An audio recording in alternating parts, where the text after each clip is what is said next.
कांग्रेस ने हमारे देश में एक से बढ़कर एक घोटाले किए, लेकिन अब तो इन्होंने हद ही पार कर दी। कांग्रेस ने फर्जीवाड़े में अपना ही रिकॉर्ड तोड़ दिया है।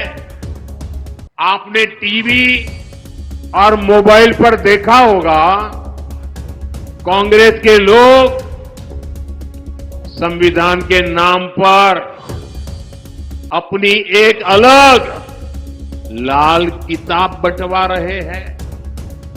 कांग्रेस की लाल किताब पर ऊपर तो लिखा है भारत का संविधान, लेकिन लोगों ने जब भीतर से खोला तो पता चला कि लाल किताब कोरी है।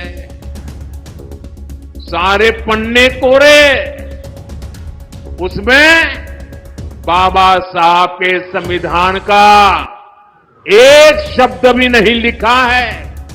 ये उनकी बाबा साहब के प्रति जो नफरत है ना, उसका ये नमूना है। और देख, पूरा देश ये देख करके हैरान है कि चुनाव में इतना झूठा करने की इनकी हिम्मत। संविधान के नाम पर लाल किताब छपवाना, उसमें से संविधान के शब्दों को हटाना, ये संविधान को खत्म करने की कांग्रेस की पुरानी सोच का नमूना है। ये कांग्रेस वाले देश में बाबा साहब का नहीं, अपना अलग ही संविधान चलाना चाहते हैं। यही कोशिश इन लोगों ने आपातकाल के दौरान की थी, इमरजेंसी में की थी। अब अपनी अलग किताब छपवाकर ये संविधान का मजाक उड़ा रहे हैं। सच्चाई ये है कि कांग्रेस और उसके साथियों को बाबा साहब के संविधान से नफरत है। महाराष्ट्र ने कांग्रेस के प्रकोप को, उनके पापों को लंबे समय तक झेला है। खासकर मराठवाड़ा के किसान, आपकी परेशानियां की तो जड़ ही कांग्रेस पार्टी है।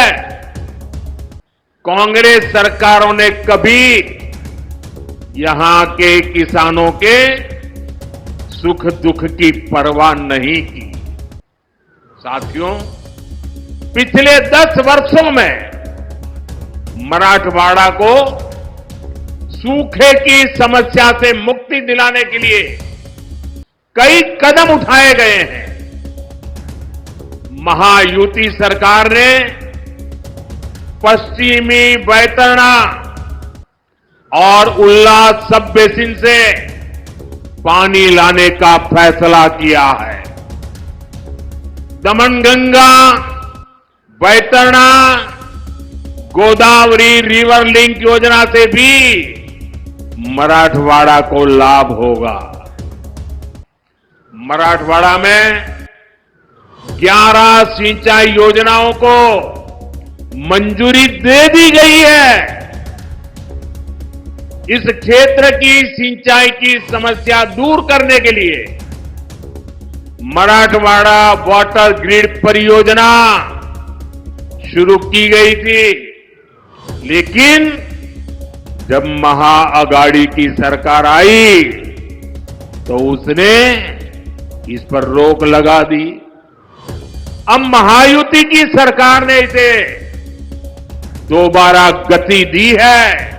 बीते कुछ दशकों से देश में कांग्रेस का जनाधार लगातार तार हो रहा है, कम हो रहा है। इसकी सबसे बड़ी वजह है एससी समाज की एकजुटता, दलित समाज की एकजुटता, एसटी समाज की एकजुटता, आदिवासी समाज की एकजुटता, ओबीसी समाज की एकजुटता। आजादी के बाद जब तक एससी, एसटी, ओबीसी अलग अलग जातियों में बटे रहे, कांग्रेस मजबूत रही, केंद्र में सरकार बनाती रही। कांग्रेस की राजनीति को सूट करता है कि ओबीसी समाज की जातियां आपस में लड़ती रहे। कांग्रेस को यह बर्दाश्त नहीं हो रहा है कि पिछले 10 वर्षों से देश में एक ओबीसी प्रधानमंत्री है, वो सबको साथ लेकर चल रहा है। इसलिए वो ओबीसी की पहचान खत्म करके अलग अलग जातियों में बांटने का खेल खेल रही है। कांग्रेस बड़े समूह वाले ओबीसी से ओबीसी की पहचान छीनकर उसे छोटे छोटे समूहों वाली अलग अलग दर्जनों जातियों में बांट देना चाहती है।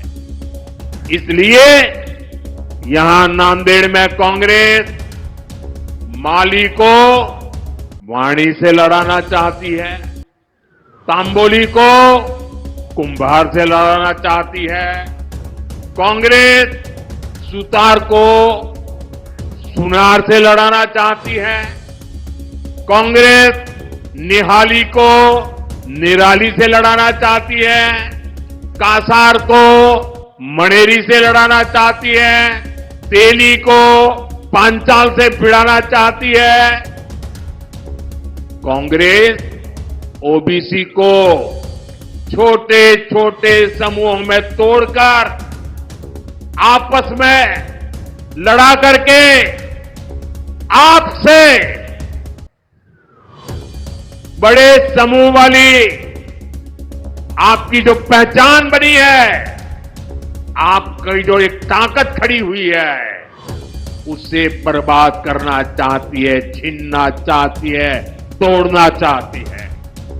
आप याद रखिए, जब आप अलग अलग जाति में बटेंगे तो आपकी संख्या कम होगी, फिर कांग्रेस वाले आपका आरक्षण आपसे छीनेंगे।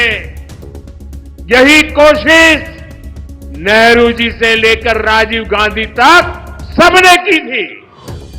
अब वही काम, वही चालबाजी करके कांग्रेस के शहजादे देश की जनता की आंख में धूल झोंक रहे हैं।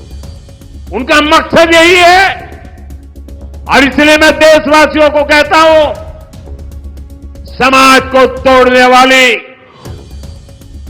इनकी प्रवृत्तियों से सावधान रहना है।